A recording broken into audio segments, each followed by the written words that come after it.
ग्राम पंचायत भंग हो जाएगा।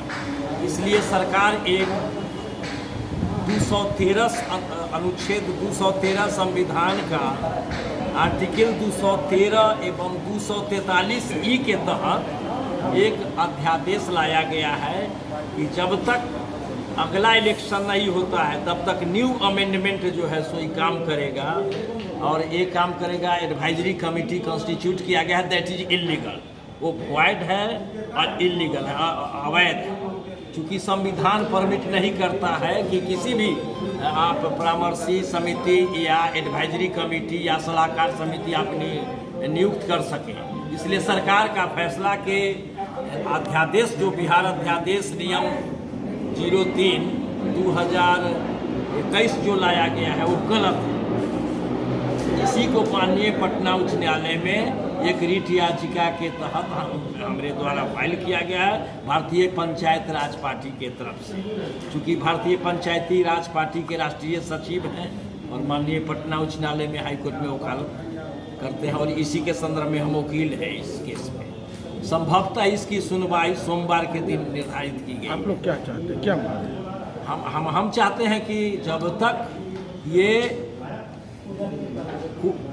तक 15/6/2021 तक ये लोग रहेंगे, जब तक till further election commission, state election commission ने किसी तरह का कोई नोटिफिकेशन नहीं जारी किया है, तब तक ये कंटिन्यू करें। ये सभी लोग अपने पद पर बने रहेंगे। परामर्श समिति बनाने का, एडवाइजरी कमेटी बनाने का जो प्रोविजन है दैट इज इलीगल, अवैध है। इसी को मैंने चैलेंज किया है पटना उच्च न्यायालय में कि ये जो है सो असंवैधानिक है और ये कानून के दृष्टि से नियम विरुद्ध है, नल एंड वॉइड है, इम्प्रॉपर है, इलीगल है, अनजस्ट। फाइनेंशियल कमांड उनके हाथों में रहेगा, इससे नाराजगी है क्या आपकी? कि वित्तीय सहायता एडवाइजरी कमेटी और मुखिया के तालमेल में जो नियुक्त होंगे जिला पदाधिकारी के द्वारा जो भी सदस्यगण, इसमें बंदरबाट होने की संभावना है, इसमें अराजकता फैलने की संभावना है। तो आप क्या चाहते हैं? चुनाव हो, पंचायती चुनाव हो, आप यही चाहते हैं? पंचायती चुनाव यथाशीघ्र हो, क्योंकि बिहार में लॉकडाउन पीरियड में बिहार में और बंगाल में चुनाव करा ली गई और इसके लिए पंचायत के लिए ऐसा अनदेखी क्यों?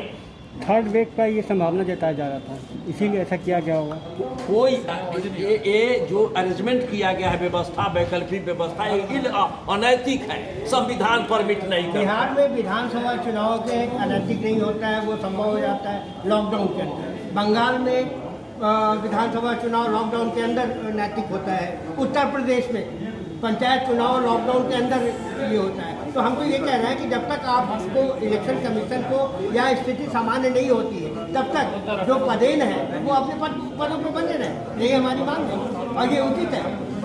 अगर आप इसमें परिवर्तन करते हैं तो ये लोकतांत्रिक क्या है? परिवर्तन तो किसी भी शर्त पर एडवाइजरी कमेटी कौन सा चीज के कैसे लाए, बिना सेशन में लिए हुए, बिना में लेजिस्लेटिव काउंसिल में लिए हुए, बिना एमएलए इस को सेशन में बात को रखे हुए आप न्यू अमेंडमेंट एक्ट कर दिया। 213 संविधान के अनुच्छेद 213 के तहत आपने ऐसा काम किया है गवर्नर को रख करके कि भाई विशेष परिस्थिति में अध्यादेश ला सकती है।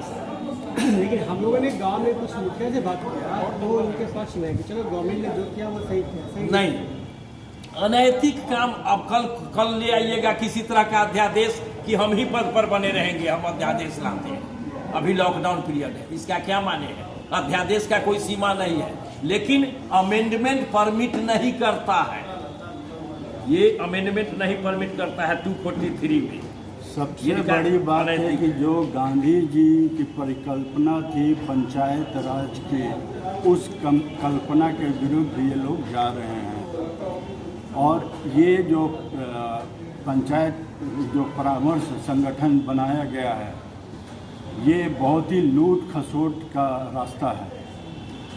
कहाँ ग्रामीण लोग खोजते फिरेंगे, वीडियो साहब जो भी बनेंगे परामर्श समिति के सरकारी मुलाजिम, ये गांव वाले कहाँ खोजेंगे? मुखिया अगर रहेंगे तो मुखिया को किसी भी समय गांव वाले अपने हक के साथ उनको पकड़ सकते हैं, उनसे अपना काम करवा सकते हैं। लेकिन मुखिया को परामर्शी समिति का अध्यक्ष अभी भी रखा गया है। कठपुतली बना के रखा जाएगा, वो सिर्फ कठपुतली के तौर पर रहेंगे, सारा अधिकार आपका रहेगा, जो सरकारी मुलाजिम रहेंगे उनके। लेकिन सरकार तो कह रहा है कि मुखिया के हाथ में फाइनेंशियल कमांड होगा। ये सिर्फ कहने की बात है, वास्तविकता आप देखिए है कि मुखिया के हाथ में कुछ नहीं रहेगा, सब आ जाएगा सरकारी मुलाजिमों के हाथ में। ये जो परामर्श समिति जो बनाया गया है ये बिल्कुल बकवास है, इस पे कोई मतलब कि कुछ नहीं हो सकता है और गांव के लोग इससे परेशान होंगे। ऐसे ही आप साधारण काम के लिए देखें कि हम लोग कितना लोगों के पास सब भटकते हैं, एसडीओ बाबू वीडियो बाबू मिलते नहीं है।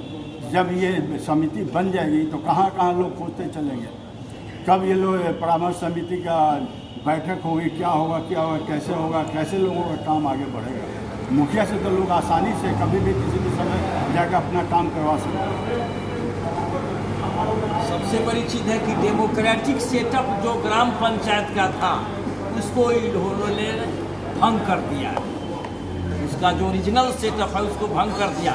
कहता है कि ड्यूरेशन ऑफ पंचायत 243E में कि no amendment of any law for the time being force shall have the effect of causing dissolution of panchayat at any level.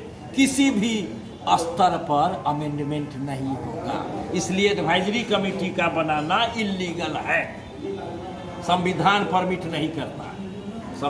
सरकार ने जो अभी परामर्श समिति या एडवाइजरी कमेटी का गठन किया है वो अवैध है, अनैतिक है, कानून उसको परमिट नहीं करता है। संविधान के 243E का भी विरुद्ध है।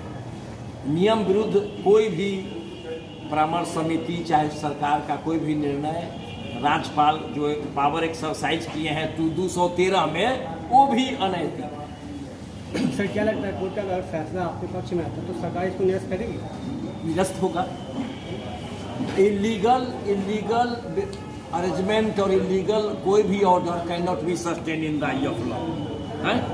ये तो नहीं है कि लागू हो जाएगा हमेशा के लिए। फिर तो अक्टूबर सितंबर में how this amendment was enacted in the act. अब संशोधन करना दिया है आप एक्ट में, कानून अध्यादेश को ला करके आप कानून बना दिया, नोटिफिकेशन हो गया, तो एक्ट में सुधार कर दिया है आपने। तो कल हो करके कोई भी अध्यादेश लाकर किसी को भी किसी चीज पर पद पर बैठा दिया जा सकता है। जो व्यवस्था चल रही थी किसी बस अगर इलेक्शन नहीं हो रहा है तो उसको आप कंटिन्यू कराइए till the further election notified by the election commission. क्या लगता है सरकार मनमानी कर रही है? सरकार मनमानी कर रही है? हाँ, मनमानी कर रही है, बिल्कुल सरकार मनमानी कर रही है, तानाशाही। किसी भी तरह का कभी भी अध्यादेश सरकार ला सकती है स्पेशल सर्कमस्टांसेस लगाकर, विशेष परिस्थिति लगाकर। इसलिए विशेष परिस्थिति एक्सट्रीम सर्कमस्टांसेस में होता है, न कि ग्राम पंचायत में तो डिबार कर रहा है।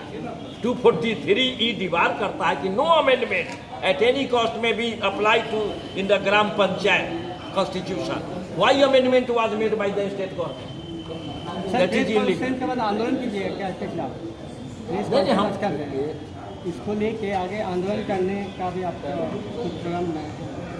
पहले तो हम लोग पहले तो हमें उच्च न्यायालय पे भरोसा है। पहले तो जब तक एक्ट कोई भी ऑर्डिनेंस जब ये अमेंडमेंट हो गया तो अब तक बिना न्यायालय के कोई संभव नहीं, बिना न्यायालय में ही सुनवाई न होगी। इसकी वैधता कितना हद तक सही है या गलत है।